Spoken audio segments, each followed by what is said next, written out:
would like to call this meeting of October 24, 2025 to order. Roll call, please, Ms. Harper. Ms. Applegate. Ms. Kenworthy. Here. Ms. Parker. Here. Ms. Reed. Here. Dr. Varda. Is there a motion to approve today's meeting agenda? I motion to approve today's agenda as presented in board docs. Is there a second? Second. Any discussion?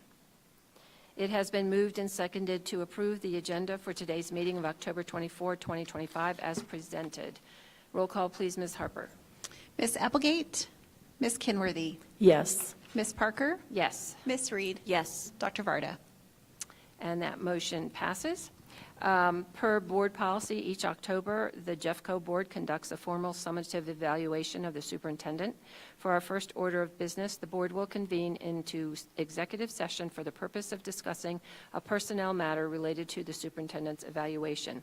Is there a motion for the Board of Education to convene into executive session under CRS 24-6-4024Fi for the purpose of discussing a personnel matter related to the superintendent's evaluation?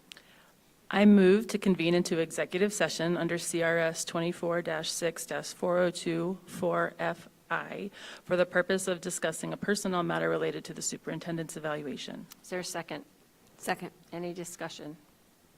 It has been moved and seconded that the Board of Education will convene into executive session. Roll call, please, Ms. Harper. Ms. Applegate. Ms. Kenworthy. Yes. Ms. Parker. Yes, Ms. Reed. Yes. Dr. Varda. and that passes. The board will now convene into executive session, which is closed to the general public. The Board of Education will reconvene in an open session at approximately 12:30 p.m. to continue its agenda. Please end the live stream.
Okay, the time is now 12:43. The board has finished its executive session. We will now return to the public session of this meeting. Our next agenda item this afternoon is to receive a presentation on Monitoring Report 1.2, which states that every student will have access to extracurricular, acceleration, and enrichment opportunities, including art, music, and physical education. This report will be presented by Dr. Andrew Coleman, Chief of Schools, Patrick Simpson, Executive Director of Athletics and Activities, Heather Waldron, Director of Post-Secondary Workforce Readiness, and Dr. Carol Eaton, Executive Director of Instructional Data Services. Presenters, please take your seat, and we've allotted 40 minutes for this presentation, so please preserve a little bit of time at the completion for questions from the board. And before I turn it over to the panel, Superintendent Dorland, is there anything you'd like to say? Thank you, President Parker. I'd like to thank the team who's sitting in front of us that worked really hard on this report and also just implements the incredible work to provide what I think this report captures nicely is the extraordinary student experiences of our Jeffco students. And with that, I'll hand it over to Dr. Coleman.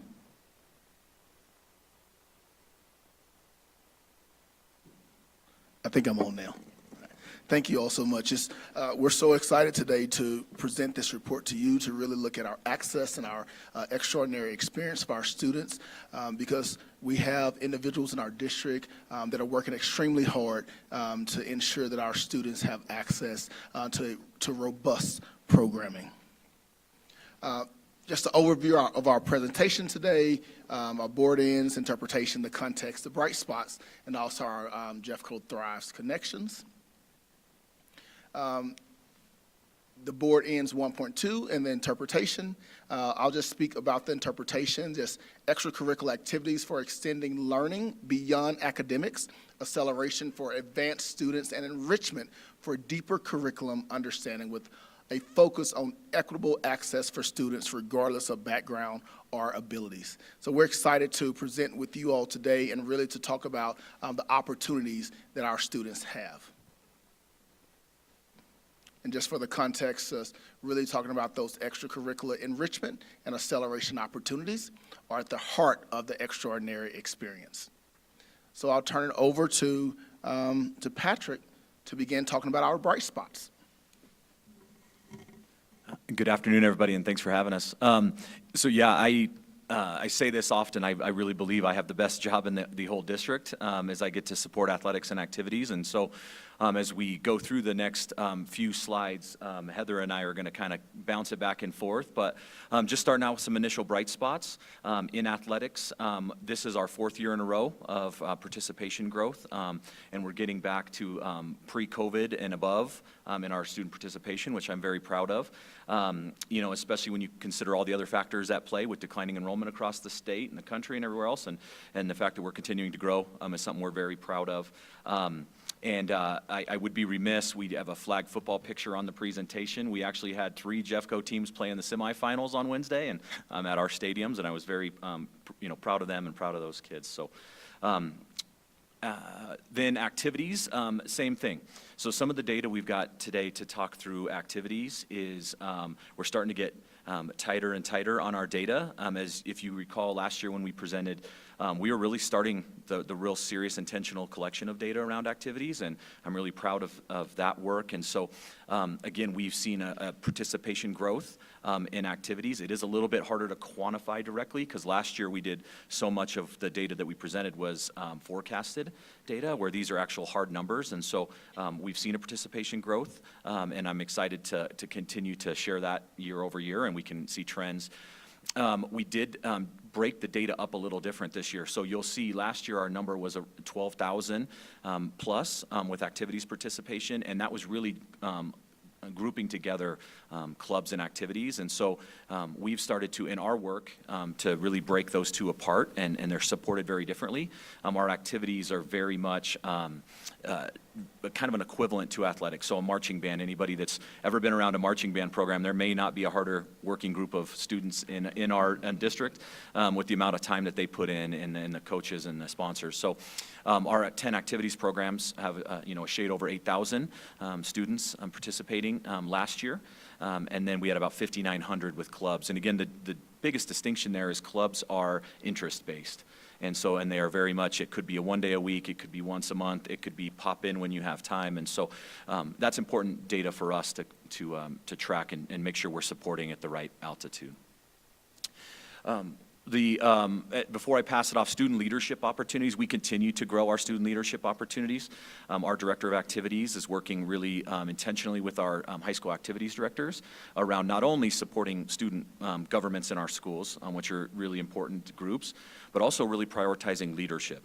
Because too often those student governments can turn into party planning groups, and that is an important part of a comprehensive high school experience, and we celebrate those things, but we also really want to be intentional about developing leadership. And so that work continues, and I'm very proud of that work that the team continues to do, as well as our district leadership opportunities and bigger opportunities. Our Latinos in Action programs continue to grow. Our JSLB, who I know you guys get the opportunity to spend some time with, what an amazing group of kids that is, and continues to grow and develop. And so, and I'm going to pass it to Heather.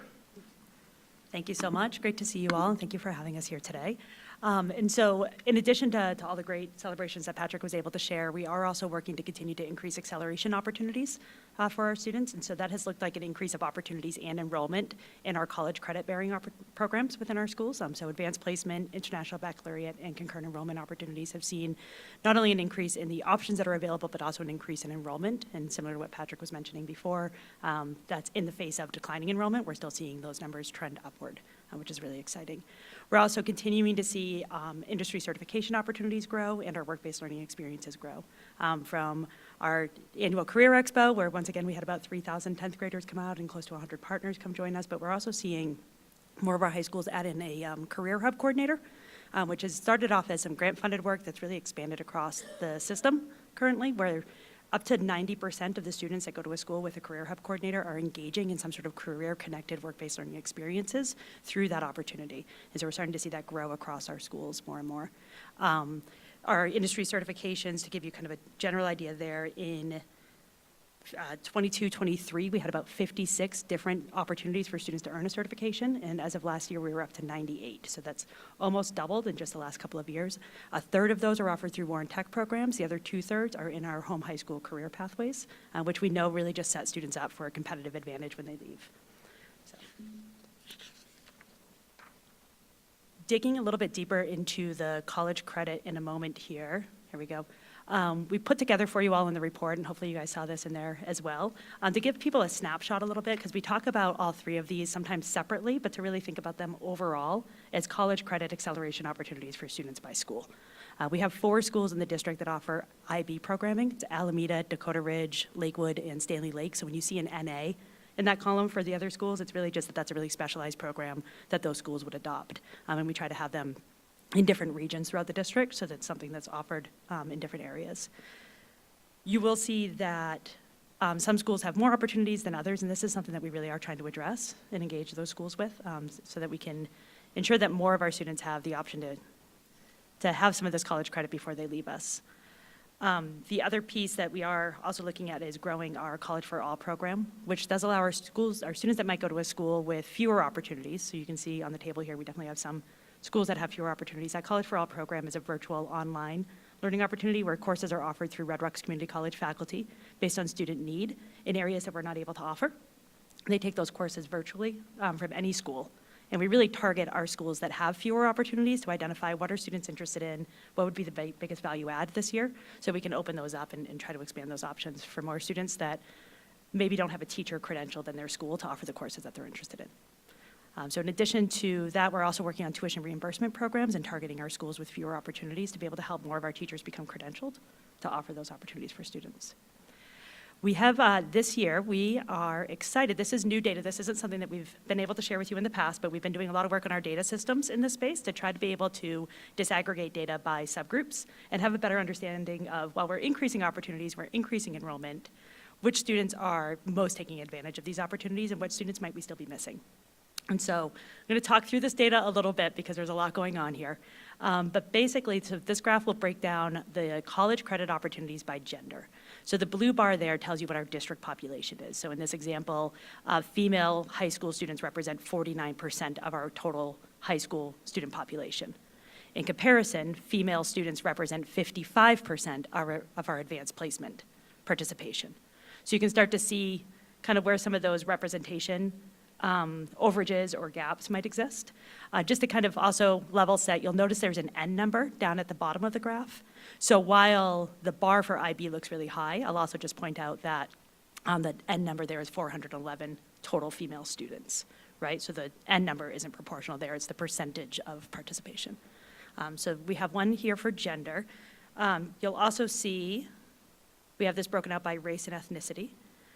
Similar, the same sort of data, right? So again, the total white student population is 61% of our district population, and they represent 73% of our advanced placement population. So just kind of gives you that level setting here. You'll notice some differences with IB programs compared to AP and concurrent enrollment.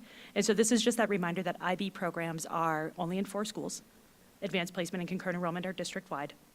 And the demographics of the students in those schools often contribute significantly then to what we see as the demographic breakdown of our IB student population. So Alameda, for example, embraces an IB for all philosophy, where all of the students at Alameda engage in some sort of IB courses at some point in their high school career. So it definitely has an impact on what we see in the data. Whoop. There we go. Okay, I had to get the clicker to work for us. Similarly, free and reduced lunch, demographic breakdown of college credit opportunities, where 33% of our high school students district-wide are eligible for free and reduced lunch. And by contrast here, 21%, for example, of our concurrent enrollment students or 19% of our advanced placement students are eligible for free and reduced lunch. And so this is some of the data that we're trying to kind of get our heads better wrapped around of, right, yeah, where are students taking advantage of those opportunities? I'll kind of continue through in the same mindset, but we have this broken down by our students that qualify for IEPs as well. You can see 12% of our overall population, 6% of our students that engage in concurrent enrollment have an IEP. And similarly with our multilingual learners, similar data here, 7% of our overall population, 2% of our AP students. Again, with the 12% in IB, we think about the demographics of students at the schools that have access to IB programming, and keeping in mind that that bar looks really big, but the N number is not necessarily really big. And so I promised Carol that I'd point out the N numbers here a little bit as well as she helped us put the data together. So I will share, so overall, what we know we're doing is we're growing the opportunities, right? So we're trying to increase the number of options students have, and we know that's one piece of the puzzle. So when we look at that table, really targeting our schools that have fewer options and what can we do to remove the barriers to have more of those opportunities available for students, the other work that we're needing to do in addition to that is work directly with our schools to understand what are the barriers that we might have in place at the school level, so that when the options are there, how do we ensure that all students have access to those options, right? And so we are doing some really intentional work through High School Reimagined with our school leaders to say, you know, which of your students are engaging in these experiences, these acceleration opportunities.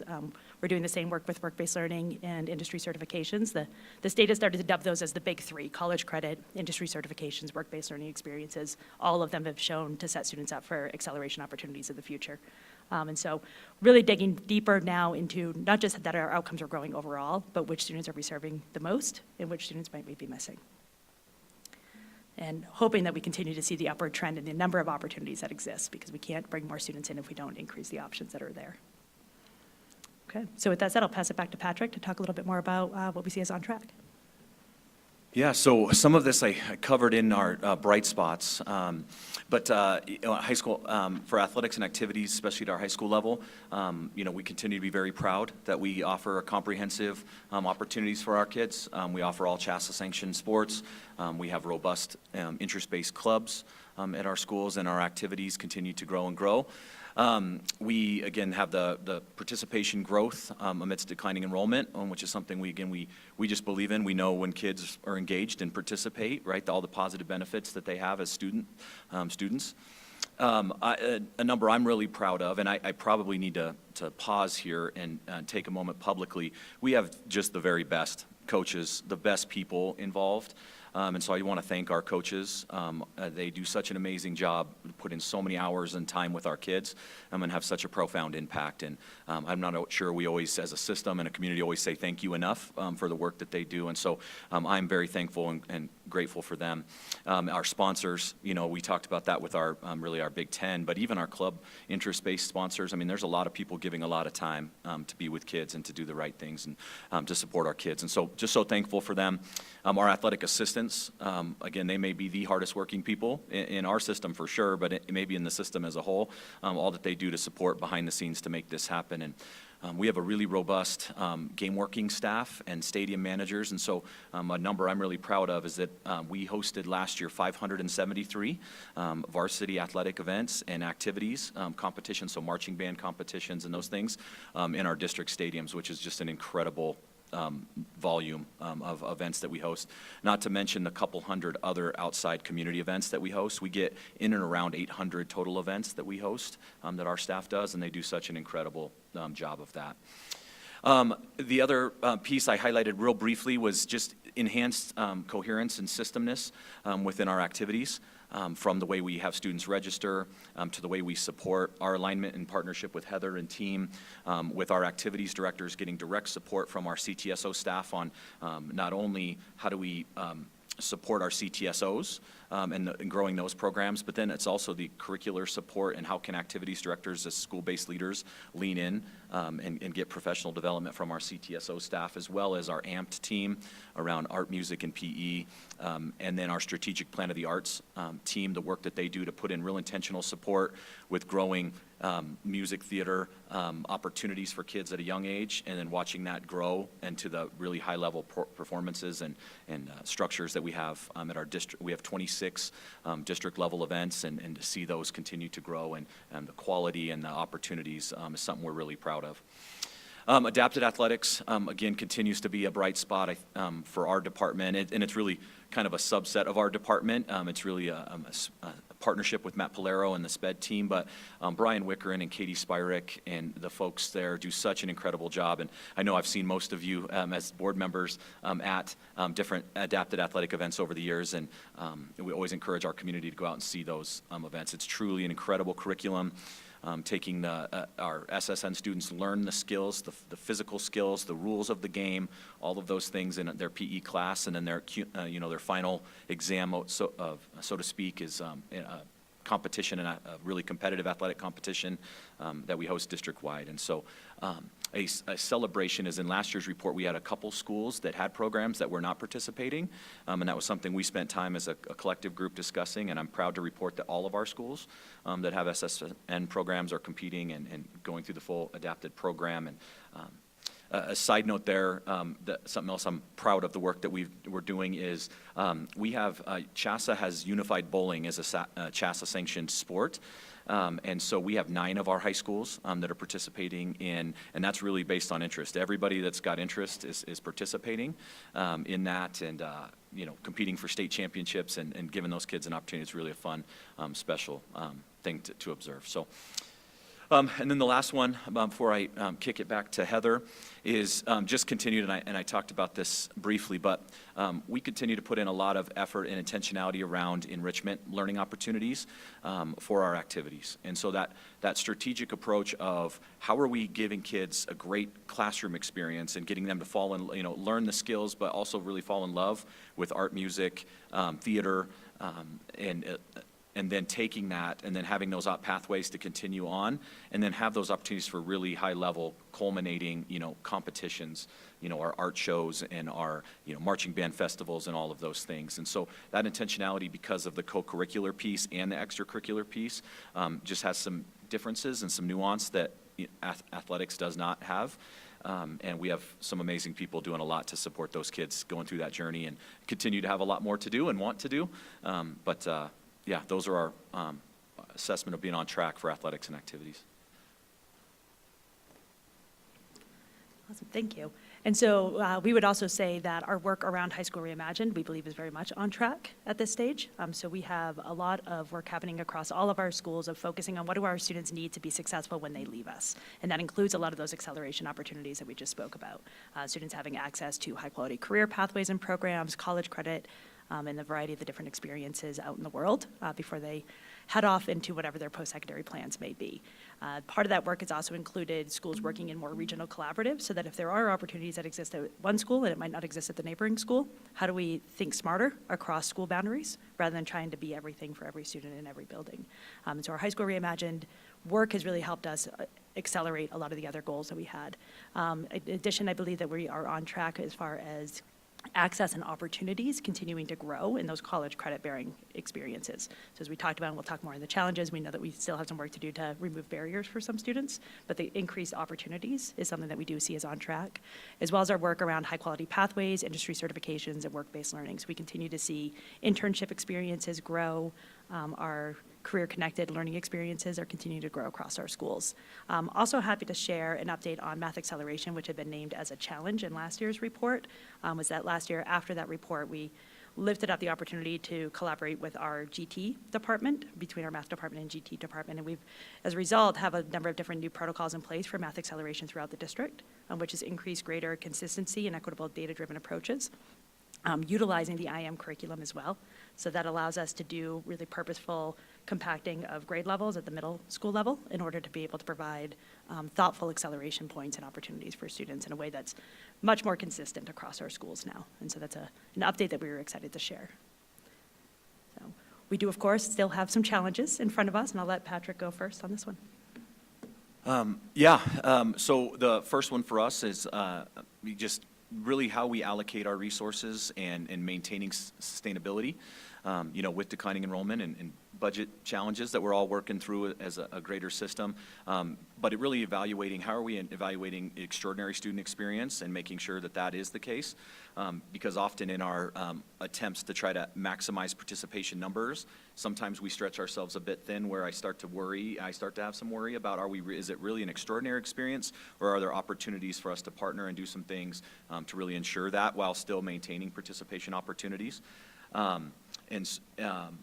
And so just being really strategic and intentional in that space, that's a challenge ahead for us.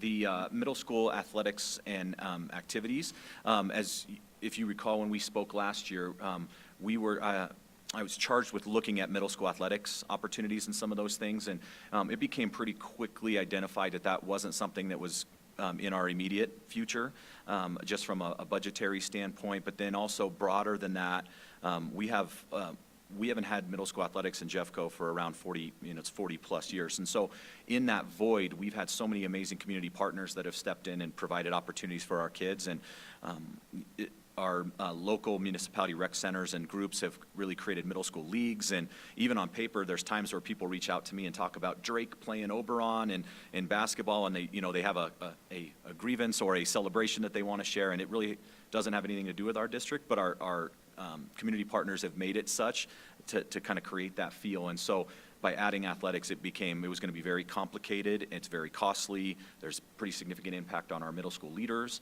And at this time, that didn't feel like the right work ahead. But activities, there is opportunities there. And that is something that I don't know if I consider a challenge as much as a true opportunity at continued growth.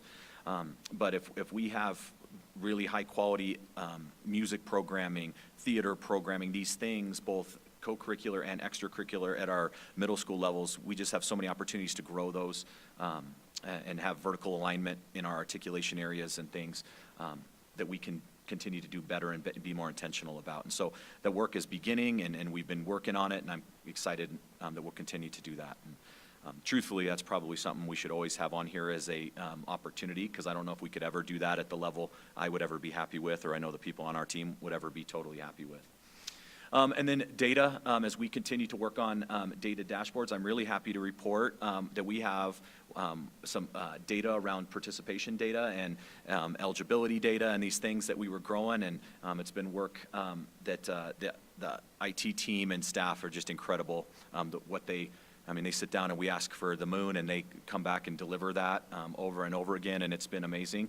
That said, our initial round of our dashboard, we do have a functional dashboard. It does show really good things, and what we've quickly learned is that our data is not clean based on the way we enter it into Infinite Campus. All of our schools do that slightly differently for all kinds of different reasons, and so we've learned that the data there and what we know to be true is not matching up, and so we're still working through exactly some of the fine tuning of that to be able to get consistent data that we could talk about, from weekly eligibility to when we stand and say that when our students participate in athletics and activities or CTSOs that they're academically achieving higher. We really want clean data to tell us that story and to see trends and where we can support, and we can find it. And we find it consistently, but it takes a lot of time, and it's not in a manner that we could ever really functionally track very effectively over time. And so those are the next steps for us. And again, we've taken a huge step towards it. And this year we're doing a lot of really great work at taking that next step. Because I anticipate several iterations before we really have it honed in. And then I think the same thing relative to activities. As I shared, we have our first year of really concrete, really good data around who participated in activities and then who participated in clubs, and then now starting to build those trends out over time to really get the same sense. On the athletic space, we've been doing this since 1993, and so I can go in and really have a really clean story of what is happening and trending. And activities, we have the initial step towards that. And again, I'm very proud of that team for doing it, but we got more to do for sure. So. And then last one for me, I skipped ahead quick, but event management is something for me as our events get bigger and bigger and more. Again, that's a resource challenge. Our game workers are incredible, but they work a lot of events. And recruitment and retention of game workers is becoming more and more challenging with limited resources and more events. We just keep asking more and more and more, and that becomes hard.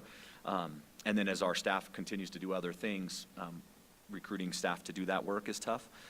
Also partnering with our law enforcement partners to continue to make sure we have event security at the level, we are proud of that, and we have great partnerships. But again, that's a evolving challenge that we need to continue to address. And so we are working. We had a tremendous training for athletic directors yesterday around within the same vein of SRP, but generally speaking about what does that look like in a large event type setting, and how we roll that out at scale to our community and working with community partners. And that was an incredible opportunity and something that we really look forward to moving into. But then it's taking those things and deeper diving into the operational impacts on our events. And so, yeah, that's continued work to do for sure. Thank you. In addition to that, so our PWR team has been working really closely with our activities and athletic director team in order to make sure that we're supporting expansion of career and technical student organization opportunities across our schools and making those really those high quality student experiences that we want to make sure that they are. Those are those activities that are tied to our career pathways and to help students develop their leadership skills, things like DECA, FBLA. Those are ones that folks are usually relatively familiar with. There's been a lot of work happening over the past year to build some stronger systems of support around those experiences. We're also, as we talked about in the subgroup data, really working to see how do we increase participation and completion of our college credit opportunities across all subgroups. And so we know that we've been working really hard to expand those opportunities across the board, but we have persistent opportunity gaps, especially for our most impacted students. We're working really directly with schools as well to think about what are those barriers that exist that we can remove and then support students where they are to gain those opportunities rather than setting up barriers for access. So it's some very intentional work that we're doing tied to High School Reimagined in order to accelerate those experiences for students. And then finally, the data dashboards is something that we continue to work on as a system and making sure that the data that we have is something that is usable at the school and district level to help progress monitor and inform strategic plans. So some of the snapshots that you saw for that college level data is something that we're hoping to continue to build out across what we're referring to as the big three, so across our work-based learning, industry certifications, and these areas, both at the school level and district level, so that we can start to see are we closing those gaps or the efforts that we're making a difference in those areas. And so big thank you to our data teams, our IT teams that are helping us pull some of those reports together to look at more intentionally. But we know it's going to take a little bit of work for us to get from point A to point B. All right, I think that we have saved the rest of the remaining time for questions. Well done. Directors, questions, comments? Thank you so much for the presentation and for the work that you're doing. I do know that that participation in outside activities has a direct correlation to graduating on time and all of that, so it is really important, and I appreciate that. I'm very pleased to hear that we're coming up with ways to offer students opportunities in some of those enrichment classes that are not available to them as we deal with some of our really small schools. I am wondering if a school does not have like a sport or an activity that a kid wants to do. So let's say I go to Jefferson High School and I really want to do speech and debate. Do we have ways for them to participate on teams or in that activity in other schools? And do we do anything to like help them get there, and the sort of the backup supports that have to go into it to make that happen? Yeah, so we do have, so very broadly, state statute requires us to provide those opportunities. So started really with homeschool students have an opportunity to play within their local district where they live, and then, but that's really expanded to non-attender students is what we have them a form. So in that scenario, if I'm a Jefferson student and I want to play a sport that they don't offer, I have the opportunity to go to any other Jeffco school that offers that and participate or try out for that team. We also have a mechanism within CHASA where we can co-op programs. So what we would do is we would partner two schools together, and then those kids don't have the option to go wherever they want to go. They have to go to their, essentially their partner school. And so there's really pros and cons to both of those. I will say historically as a district, we have not co-opted programs, and some of that is for competitive reasons. When you do a formal co-op, the two school enrollments combined, and that may jump them into a competitive classification that maybe is not advantageous for that, where that program may be at. And so we're allowing it to be a little bit choosing and or maybe supporting to encouraging to go to a partner school. It allows us to put them in a better competitive situation. And so there are those opportunities. On the same things apply on the activity side. I will say historically we have very low number of students that do that. And so I do think that's a really important opportunity. That's part of the work that our activities team is doing right now, is to looking through what are those opportunities and how do we better communicate them, because they've existed for quite a while. We just don't see kids taking advantage of it at the same level. And our assumption is that part of it's around messaging. To the question about resources, about transportation and those things, we do not do that currently. Some of that is due to the timing of when transportation is needed. Our transportation team has been so great for our athletics and activities teams, but one of our just fundamental challenges is we really need buses right as school is exiting to get those freshmen to games, or in this case, get kids to practice. And that's when we are all hands on deck to get kids home. And so transportation is not able to support us in that way currently. And so that is something that we are really actively looking at, because I think as we take the conversation about sustainability and even the community data and some of the stuff that we're getting through surveys, right, is that there is a real opportunities, or there could be opportunities for us to expand co-oping programs and or encouraging these strategic partnerships within our schools. And the transportation will be a big part of that. I would think, too, I mean, if it's a small enough number of kids even, like, can we use smaller vehicles? Can we, I know that that's going to be a barrier for kids, and I hate for that to be a barrier. And, some of that can be perhaps asking coaches, you're going to need to be a little more flexible with this kid because he's taking RTD to get there. But sometimes even RTD is going to get him there so late for practice that it's not going to work. But, I think that we've got some kids perhaps who would get also the added advantage of being more engaged in their education if they could have this opportunity that really does appeal to them that maybe is not available at their school.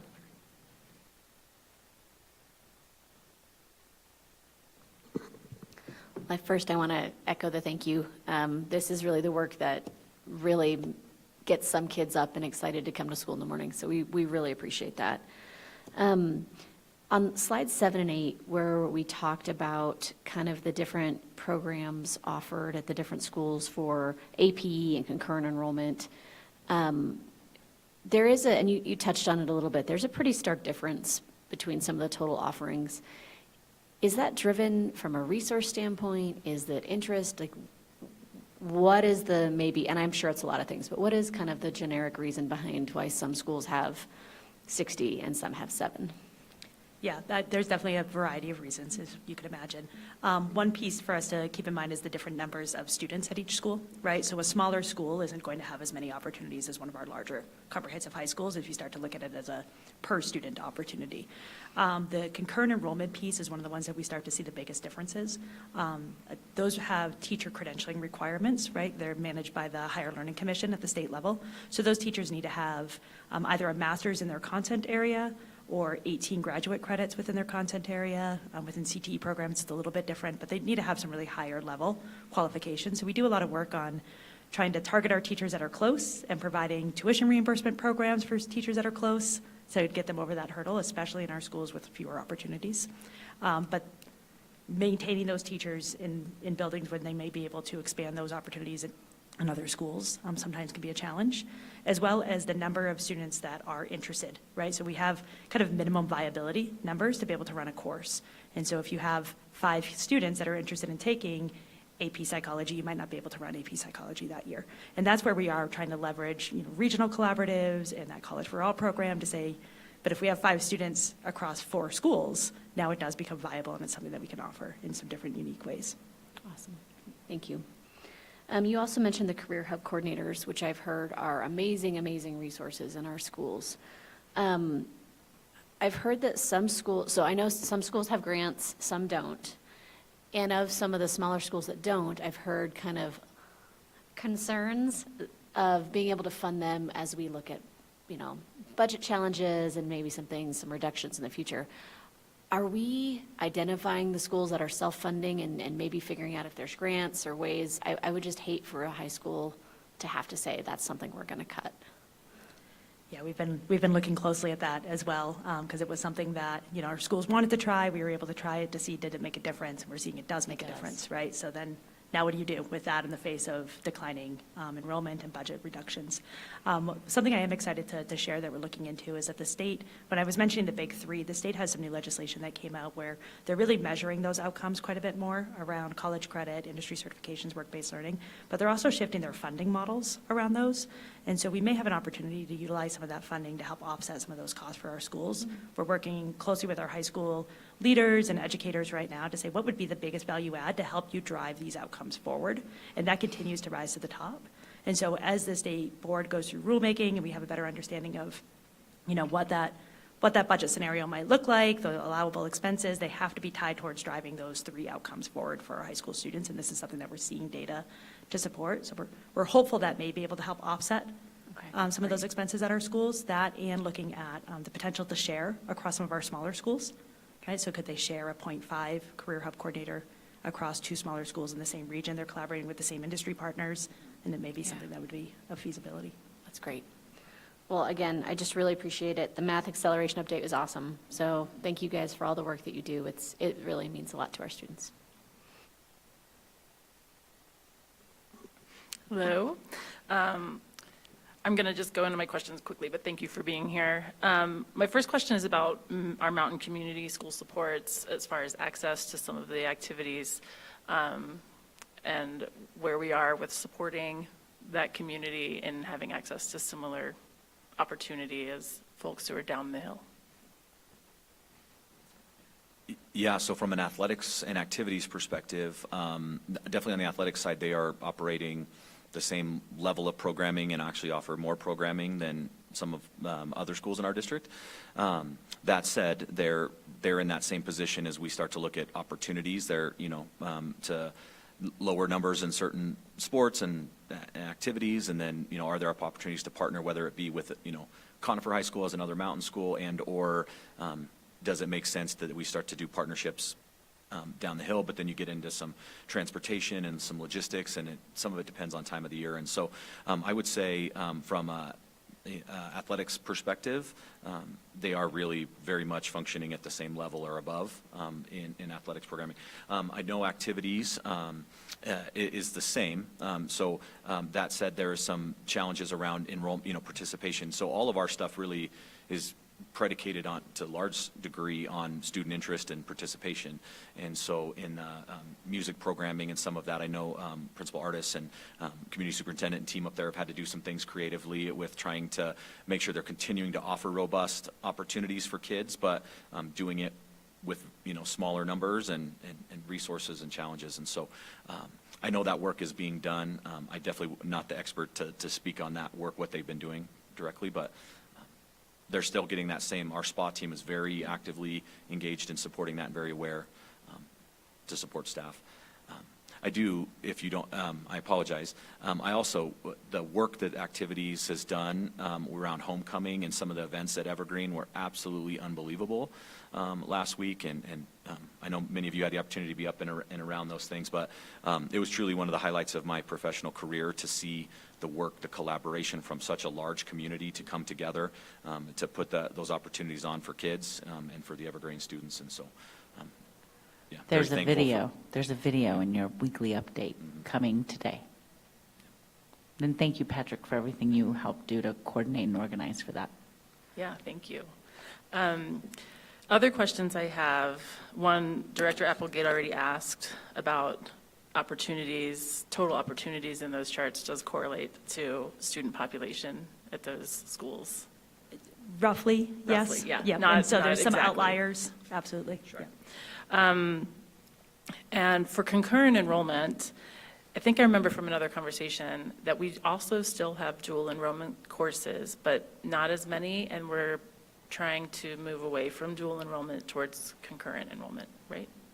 Yes, absolutely, that's very true. And so our dual enrollment courses, just as a reminder, are the courses that we provide usually through CU Succeeds or Metro State, where our students and families are paying tuition for those courses. The teacher still needs to meet the same qualifications, but there's a cost to families, and so we've really been trying to scale those down as much as possible. And we're actually meeting with our school leaders in the next few weeks to talk about sunsetting some of those programs into the future, so that we can really make sure that we're providing the zero-cost opportunity from an access perspective.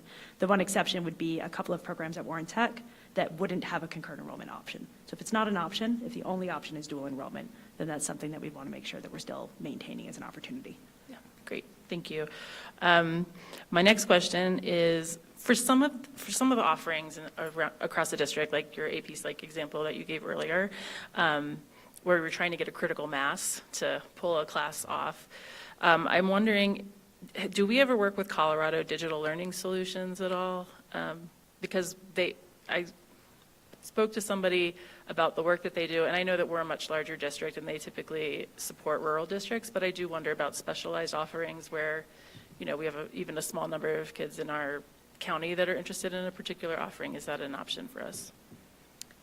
I don't know that we've explored that option specifically in these scenarios in our college credit opportunities. We do look at opportunities that might exist through Jeffco Virtual Academy, for example, to be able to provide some of those options for students occasionally. And we do provide our schools the opportunity for students to bring in credit from outside, up to 2 credits towards their graduation requirements, from accredited outside institutions. And so that could be an option for students that want a really specialized experience that we're not able to support. We're also hoping, again, that those regional collaboratives work, but I just wrote that down so we can look at it a little bit more as well and see if it's a fit. Yeah, cool, thanks. Just because I know sometimes JVA can experience similar weight, like classroom weight issues with certain courses. All right. And then I just also wanted to say that I'm super grateful for the Carmody Bike Program. And I know that it's grant supported. And so I wonder, is that, when that grant runs out, is that program over? And how many grant-supported programs do we have that might disappear over time, just so we can manage expectations for families who might be in those programs?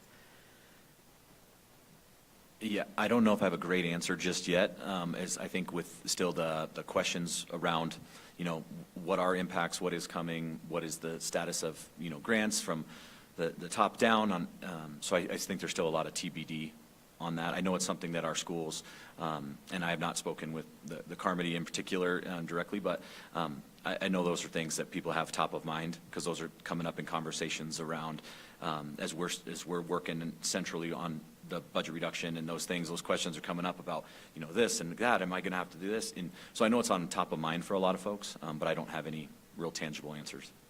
I just want to lift up how amazing it is, the crossover between sort of a physical education aspect and STEM in that particular program, and the ways that it is building community across difference in the Carmody community as well. So I find that program to be really valuable, and I hope that we're able to find ways, or that those programs are able to find ways to continue to exist, because I do think it matters to the kids for whom it's a life-changing experience. Mm-hmm. Yeah.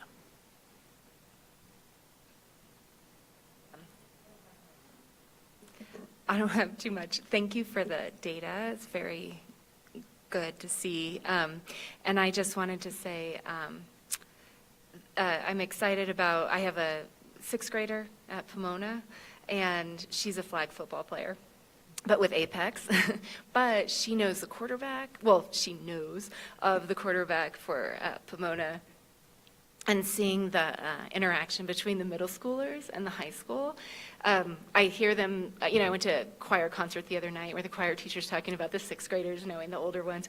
And then in sports, it's the same way. I can see this little mentorship and just really fun situation happening. So she's just getting tons of opportunity there. Both, I guess she's going to do a middle school volleyball. It must be an after-school club, and she's been doing strength training, stuff like that. But it's just really been fun to see that interaction. So I just wanted to kind of call it out. And the flag football teams, they're really kicking butt. So it's really, that's been a huge highlight for this fall. So just thank you for all of your work in both cases. This was the most fun report that I've read. This was great, and I think it's one of the benefits of having a large district, that we can offer so many activities for our students. I just have 2 questions. One on the work-based learning. I think that's fascinating. And I was wondering, do you have a feel for what peer group is doing that more than others? As far as for the subgroup data, I don't want to jump yet to maybe making any inferences on that, but what we do know is that the majority of the high-level work-based learning experiences are tied into our career pathways, especially for our students that concentrate in a career pathway. So they do those 2 years or more in a CTE program, because then those work-based learning experiences are embedded right in to their program and their courses. They build the skills and they go and have those successes. So we anticipate that it mirrors pretty well what we see in our CTE data, which is closer to our overall demographics than you might see in our college data, but I would not be surprised if we have some subgroup gaps that we need to address across our system.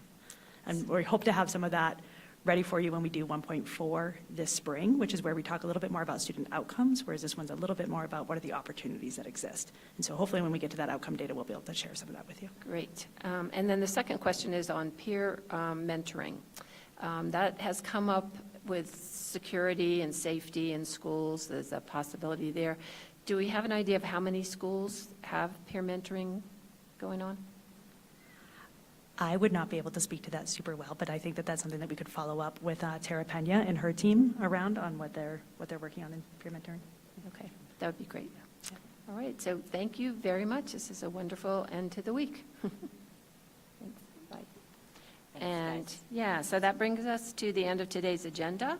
Thank you to the presenters who participated in this study session. And our next regularly scheduled meeting is a study session on Wednesday, November 5th at 4:30 p.m. at the Ed Center. With that, we will stand adjourned.